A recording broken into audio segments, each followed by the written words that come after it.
All right, folks, we're back with Governor Gary Johnson, former governor of the state of New Mexico and former Libertarian Party nominee for president. All right, so first of all, talk about the governor's race in your state. Well, I voted for Susana Martinez the first time. This time I didn't vote for either one. So you did absentee, obviously, advance. Well, yeah, so I voted in advance and did not vote for Susana the second time. I thought it was I really thought it was a disappointment. I thought she had a great opportunity, and I think that she is more political than about issues. And who'd you vote for? Is there no, there wasn't a third. There was did you write your name in? I did not. No, I'd been there, done that. Yeah, I know that. Well, no, and a terrible campaign. I mean, from the standpoint of everything's negative. Steve, I ran 2 campaigns for governor in a state that's 2-to-1 Democrat, where I did not mention my opponent in print, radio, or television. I don't know if any other politician at a gubernatorial, congressional, or a senatorial level can make the claim that I just made. Are those days gone? No, I don't think so. I think people are clamoring to hear good ideas as opposed to the lesser of two evils. I mean, that's the big yawn here. Is it's all about the lesser of two evils and win. You know, who wins?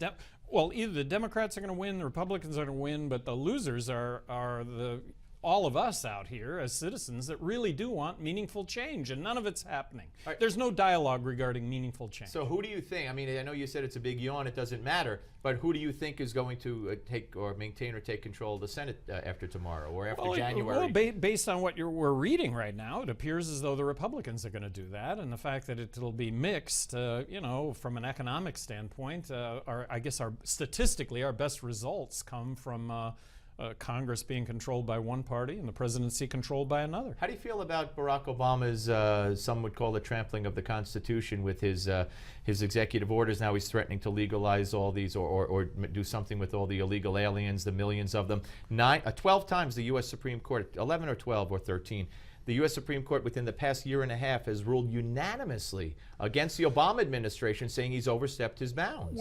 Without regard to Obama and what he's doing, I mean, it's always a rub between the executive, between the legislative, and the judicial. I mean, this is what goes on all the time. And when one oversteps their bounds, the other one steps in. But you don't think that this is exceptional in any way? I don't think it's exceptional. I think that I utilize that same power as governor of New Mexico. I think you've got all chief executives, governors that do that, and all presidents. But I'm not talking about executive orders necessarily. I'm also talking about Obamacare changing the law after it's been passed. Well, so when I was governor of New Mexico, I instigated welfare reform. If you could work, you would work. Steve, all the unemployment signs in the state went down because if you could work, you would work. Sure. Well, it was ruled that what I did was unconstitutional. So, you know, it might have been. I don't know. Yeah. Well, that's not good then. Well, the point is that this is the rub that goes on all the time, and yeah, you press your own agenda to the utmost. So when Jonathan Turley, who says he's voted for Obama twice, said this is what the founding fathers feared most, what Obama's doing. Well, but I think that criticism applies to every single president. I think that criticism applies to every single chief executive. Well, I mean, right or wrong. Will libertarians ever, will there ever be a libertarian groundswell in this country? Well, the only way is if libertarians get in the presidential debates. Right now, my organization is suing the Presidential Debate Commission. Presidential Debate Commission sounds awfully official, but it's made up of Democrats and Republicans.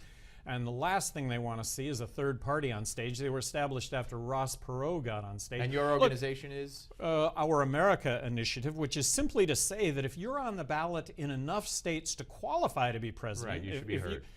You should be heard. And at a minimum, you should be in the polls that determine who's in the debates. Look, that's self-fulfilling in and of itself. Presidential Debate Commission says you have to be 15% in the polls. What if you're not in the polls? What do you think of Rand Paul? Is he libertarian enough for you? Well, first of all, I think the world of Rand Paul, and on half the issues, I think he's right on. But the whole social issue thing, look, I think libertarians are flaming liberals when it comes to social issues, when it comes to civil liberties, and so you know, a woman's right to choose, drug reform, immigration, marriage equality. And you're saying he's not there. Well, he's not there. He's not there. And could you see yourself supporting him? Well, you could possibly see that. I hope to be able to do this again myself, and I wouldn't be doing this. Okay, might you run again in 2016? Well, it's a possibility, but But point is, nobody's saying what I'm saying, and that's Okay, this so whole notion you're of leaning being towards it? fiscally You're leaning towards conservative. it more so than not? Well, like to. I would like All right, to. Yeah. okay. Yeah. Gary Johnson, ladies and gentlemen, former governor of New Mexico. You heard it here first. We'll be back. Yes. Don't go away.